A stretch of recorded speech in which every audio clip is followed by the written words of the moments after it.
shapes of orbitals based on the probability of finding an electron. So we talked about the probability of finding an electron. It's really hard to spot the electron because it's moving so fast, because it's so small. And so you are going to have probability of finding an electron in a orbital. Okay? Now the orbital comes in different shapes and sizes. This guy right here, S, spherical. Remember, these things are three-dimensional. So the S is going to be spherical. Okay? With the P, it's going to be dumbbell like this guy. When you look at a balloon, no matter where you look at it from, it's going to look the same. It's going to look spherical. But when you look at this guy from different directions, it's going to look different. If you look at it from the X direction, you're going to sort of look like that. If you look at it from the Y, it's going to look sort of elongated like this. If you look at it in the Z, it's going to look like this. Okay? So there are different directionality components to this. So let's see. S is spherical. P is what we call dumbbell shape. D is what we call double dumbbell. And then we have F, which we won't even go into for the purposes of this class. Okay? Spherical looks like this. P sort of looks like this. D sort of looks like this. Okay?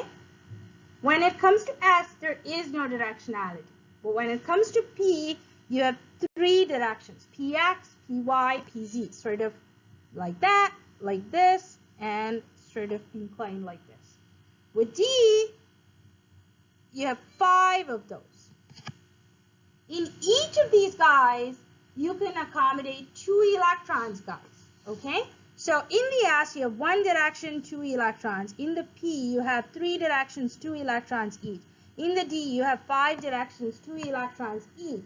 So even if you didn't get any of this, what you need to know is we have an S, it's spherical. We have a P, it is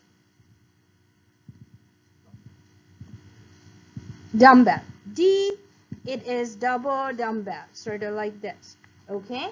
In each, in the S, you're going to hold 2 electrons. In the P, you're going to hold 6 electrons. In the D, you're going to hold 10 electrons. Okay? This is what you need to remember. Beyond this, we need to remember this guy. We need to remember how these guys are going to fill. So let's take the example of carbon. It has 6 electrons. Okay? So where are these electrons going to go? They're going to go into these orbitals that I described with certain probability. Okay? So they are going to fill based on energy. So let's talk about living in New York City. Okay? Let's have this example that we are really rich. Money is not a barrier. And let's also assume that we're about 20, the average 20-year-old. Okay? And what do you think? Where will you live? Downtown or Long Island? Yeah, downtown. Why? Why would you live downtown? Closer to everything, right? It's so vibrant. It's so cool. And the energy to get out and do stuff is really minimal. Okay? Same thing with the electron. The electron is wanting to be closer to its friend, the neutron. So first shell will fill first, second shell will fill next, third shell will fill next, and so on. Okay?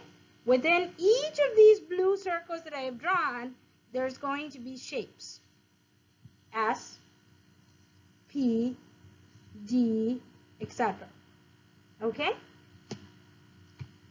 In each of those, if it's an S, you're going to have 2 electrons. If it's a P, you're going to have 6.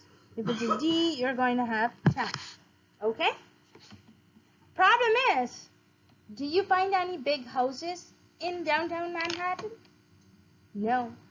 No. So similar to that, in downtown, closest to the nucleus, you're only going to find Mr. 1S.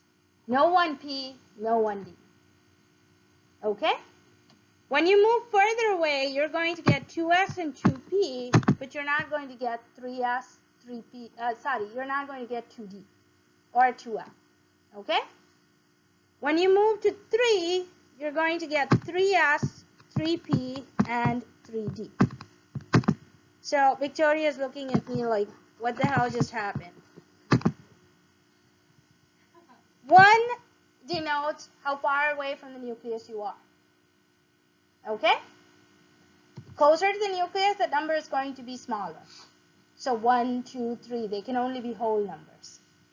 The next number is the shape of the orbital in which the electron is, or the actual, let's compare it to apartment size. Okay? So S can hold how many electrons? 2. How many can P hold? 6. How many can D hold? 10.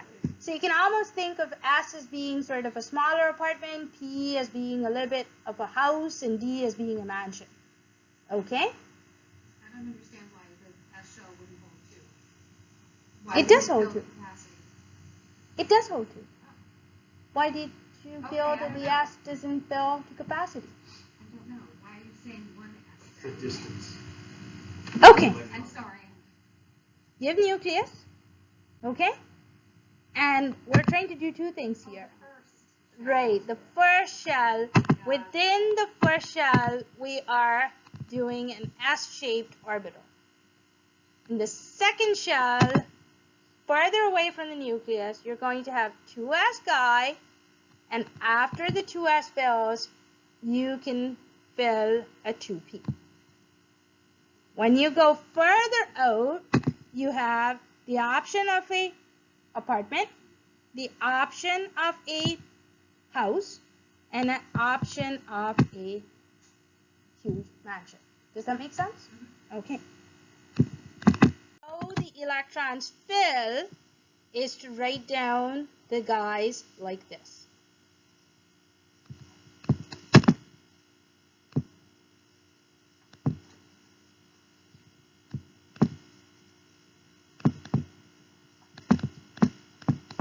Just straight in a line like this.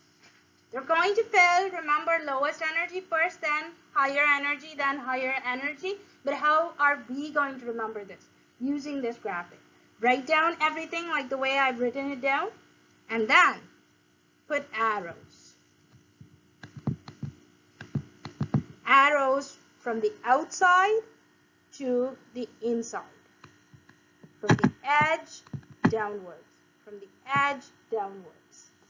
So my filling order is going to be this, guys. 1s fills first, then 2s, then 2p, then 3s, then 3p, then 4s, then 3d, then 4p, and so on. How many does the S hold? 2. How many does the P hold? 6. How many does the D hold? 10. Okay? What does that first number tell you? Distance from the nucleus. The further out it is, the higher that number. So we have our friend carbon 6. It has 6 electrons. We need to fit those 6 electrons into what is known as the electronic configuration. We start with our 1s, closest to the nucleus. How many can it hold, Lisa? Okay, so we put a 2 as a subscript on top. We are full because the S can only hold 2. So we move ahead in the game to 2s. How many can the 2s hold down? No. 2.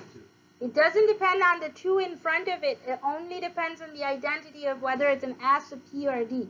An S, regardless of whether it's a 1s, 2s, or 3s, will hold 2.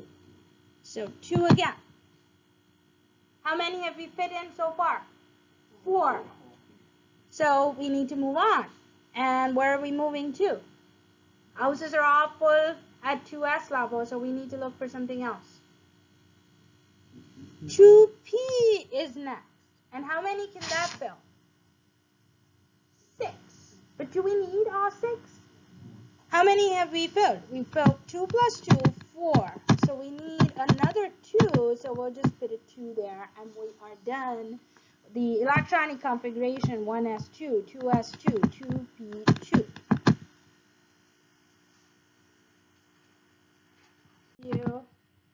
The valence electrons. So the outermost electrons, in this case 2p2, they are called valence electrons, or the outermost electrons. And to figure out the valence electrons, this one too actually, you need to look at the A group number. So for carbon, it's 4A, therefore it has 4 valence electrons, and those valence electrons are going to be shown using dots. 1, 2, 3, 4. Unpaired first, then paired.